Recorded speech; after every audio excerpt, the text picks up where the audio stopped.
He really fit the bill, you know? The bill?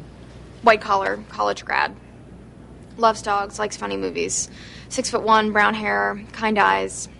Works in finance, but is outdoorsy, you know, on the weekends. I always imagined he'd have a single-syllable name, like Matt or John or Dave. In a perfect world, he drives a 4Runner, and the only thing he loves more than me is his golden lab. Hopefully some hair on his head. But, I mean, even that's not a deal breaker these days. A nice smile. Yeah, nice smile. My smile just might do it. Wow, that was depressing. Lori Gottlieb, help us here. Lori is here. She is the author of Marry Him, making the case for settling for Mr. Good Enough. Lori, look, feel my pain for a second. There are a lot of lonely men out here who are good guys. But women and this list, it's maddening. Make the argument at the center of your book, please. Okay, you know, I'm not telling anybody to settle for somebody that they're not totally in love with or physically attracted to or anything like that. The book is based on a survey where men and women were asked if they got 80% of everything they want in their ideal mate, would they be happy with that? And women said, no, that's settling. And men said, 80%, I'd be thrilled, that's a catch. And so 80% to the women you surveyed is settling?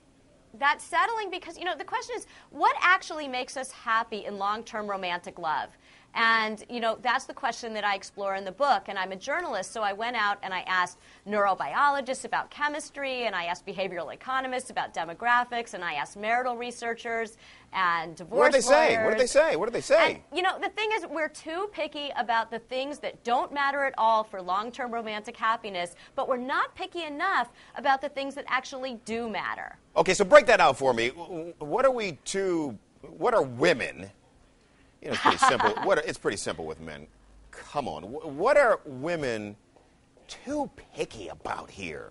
Well, I'll tell you, men and women were asked what would be a deal breaker for going on a second date. And men named 3 things.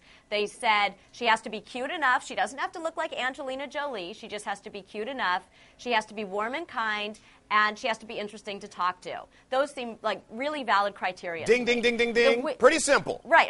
Okay, reasonable, right? The women came back with 300 things that would rule out a guy for a second date. And we're talking about like another 2 hours and maybe a free dinner.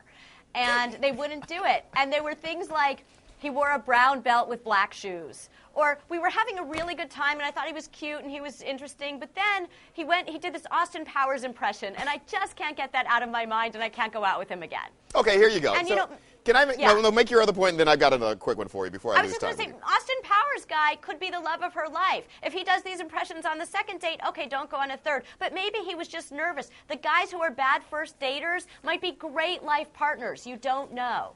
Okay, let me make the other argument. You have to have a list, Lori. You have to. You just can't run around dating any Tom, Dick, or Harry. You have to develop a list, but you have to have the right things on your list. They have to be the right things.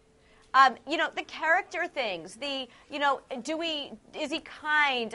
Do we have the same life goals? Do we have the same values, the fundamentals? Do we enjoy each other? How do we communicate with each other?